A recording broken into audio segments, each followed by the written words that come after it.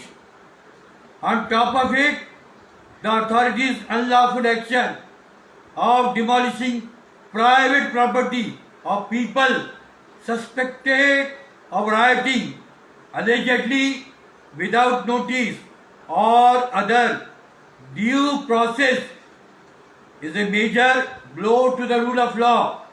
The majority of demolished properties are owned by Muslims.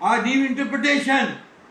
It is whatever done by the rulers requires neither law nor process. The demolition doesn't appear to be based on law. It is the collective punishment for the alleged acts of few. There is little doubt that it was a state-backed drive aimed at Muslims.